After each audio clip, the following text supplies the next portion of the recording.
നമസ്കാരം. Raf talk ഫുട്ബോളിലേക്ക് അവർക്കും സ്വാഗതം. യുവെഫ ചാമ്പ്യൻസ് ലീഗിൻ്റെ ഫസ്റ്റ് റൗണ്ട് മത്സരങ്ങൾ കഴിഞ്ഞല്ലോ. മാച്ച് ഡേ 1 കഴിഞ്ഞു. 36 ടീമുകളുടെയും പ്രകടനങ്ങൾ നമ്മൾ കണ്ടു. ഇപ്പോൾ കാര്യങ്ങൾ വിലയിരുത്തുകയാണെങ്കിൽ ഇത്തവണത്തെ UCL കിരീടത്തിന് കൂടുതൽ സാധ്യത ആർക്കാണ്? നമ്മൾ ഒരു പവർ റാങ്കിങ് പരിശോധിക്കുകയാണ്. goal.com അവതരിപ്പിക്കുന്ന ഏറ്റവും പുതിയ പവർ റാങ്കിങ്. 36 ടീമുകളുണ്ട്. അതിൽ ഏറ്റവും താഴെ നിൽക്കുന്ന ടീമിന്, പവർ റാങ്കിങ്ങിൽ താഴെയുള്ള ടീമിന് കിരീട സാധ്യത കുറവാണ് എന്നർത്ഥം. നമ്മളൊന്ന് പരിശോധിക്കുകയാണ്. 36-ാം സ്ഥാനത്ത് ഏറ്റവും കുറഞ്ഞ കിരീട സാധ്യത കണക്കാക്കുന്നത് കൈറാത്ത് അൽമൈറ്റിക്കാണ്. തീർച്ചയായിട്ടും അവർ മുന്നോട്ട് പോകുമെന്ന് അധികം ആരും പ്രതീക്ഷിക്കുന്നുണ്ടാവില്ല. കസാക്കിസ്ഥാനി ക്ലബിനെ സംബന്ധിച്ചിടത്തോളം അത്ര എളുപ്പമുള്ള കാര്യമല്ല ഈ ഒരു ടൂർണമെൻറ്റിൽ മുന്നോട്ട് പോവുക എന്നുള്ളത്. 35-ാം സ്ഥാനത്ത് സ്ലാവിയ പ്രാഹയാണ്. 34-ാം സ്ഥാനത്താണ് ഒളിമ്പിയാക്കോസ് ഉള്ളത്. 33-ാം സ്ഥാനത്ത് ബെൻഫിക്ക. അത് ബെൻഫിക്കയെ സംബന്ധിച്ചിടത്തോളം ഒരു ഞെട്ടിച്ച സംഭവമായി പോയി. അവർ കറാബാഗിനോട്, അതായത് ഒരു അസർബൈജാനി ക്ലബിനോട് പരാജയപ്പെട്ടു. 3-2 പരാജയം. റിസൾട്ട് എന്താ? അവരുടെ കോച്ചിനെ പുറത്താക്കി. ഇനിയിപ്പോൾ പുതിയ കോച്ച് ഹോസെ മൊറീഞ്ഞോ വരുന്നു. മൊറീഞ്ഞോ വന്നാലും ഈ ടീം എത്രത്തോളം മുന്നോട്ട് പോകുന്നത് കണ്ടറിയണം. മാത്രമല്ല അവർക്ക് ലീഗ് ഘട്ടത്തിലെ എതിരാളികൾ കടുകട്ടിയാണ്. 32-ാം സ്ഥാനത്ത് ഗാലറ്റസരായി ആണെങ്കിൽ 31-ാം സ്ഥാനത്ത് PSV ഐന്തോവനാണ്. 30-ാം സ്ഥാനത്ത് AS മൊണോക്കോ. 29-ാം സ്ഥാനത്ത് അയാക്സ്. 28-ആണ് പെഫോസ് ഉള്ളത്. 27 ബോഡോ ഗ്ലിംറ്റ്. 26-ാം സ്ഥാനത്ത് FC കോപ്പൻഹേഗൻ. 25-ാം സ്ഥാനത്ത് കറാബാഗൊക്കെ ബെൻഫിക്കയെ അട്ടിമറിച്ചുകൊണ്ട് ഒരു ചെറിയ പ്രതീക്ഷ ആരാധകർക്ക് കൊടുക്കുന്നു.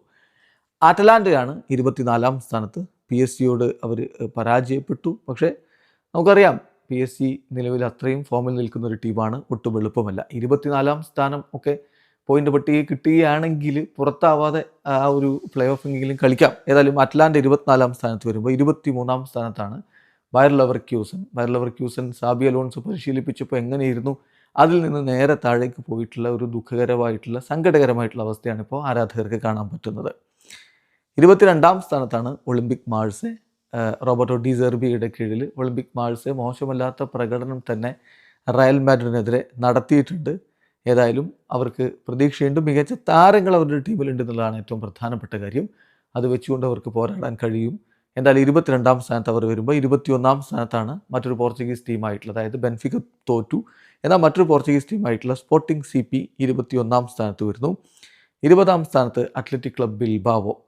19-ാം സ്ഥാനത്താണ് VRL എങ്കിൽ 18-ാം സ്ഥാനത്ത് യൂണിയൻ SG വരുന്നു.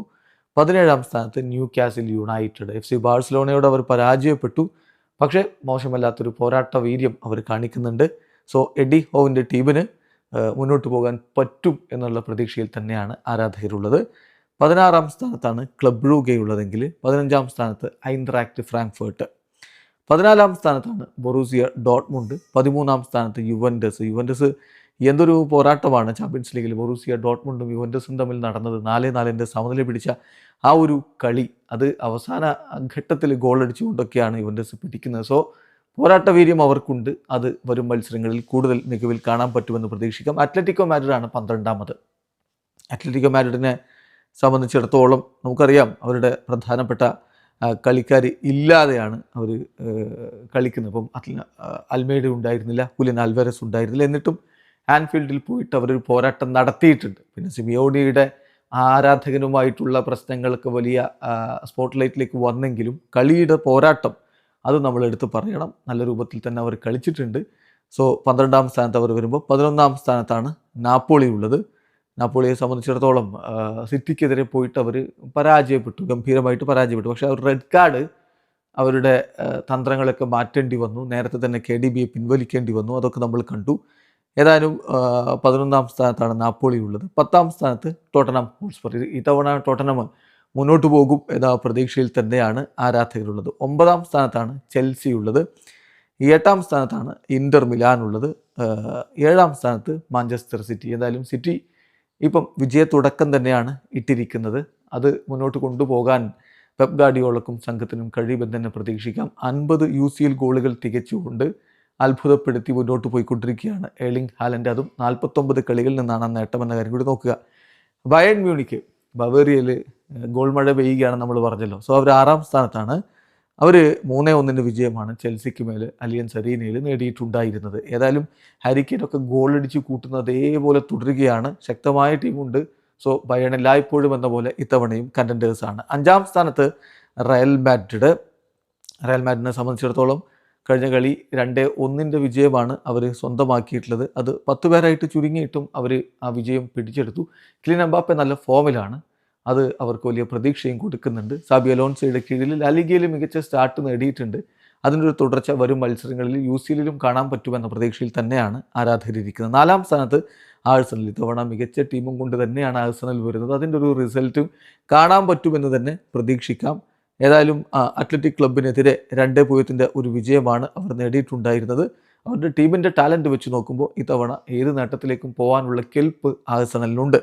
3-ാം സ്ഥാനത്താണ് ലിവർപൂൾ ഉള്ളത്. ലിവർപൂൾ നമുക്കറിയാമല്ലോ, ഈ സമ്മറിലും കുറേ സ്പെൻഡ് ചെയ്തു, ടീമിനെ കുറച്ചുകൂടി ശക്തമാക്കിയിട്ടുണ്ട്. സോ അവർക്ക് ആർനെ സ്ലോട്ടിൻ്റെ കീഴിൽ ഇത്തവണ UCLയിലേക്ക് പോകാൻ പറ്റിയാൽ അത്ഭുതപ്പെടേണ്ടതില്ല. 2-ാമത് പാരീസ് സെൻ ജർമ്മനാണ്.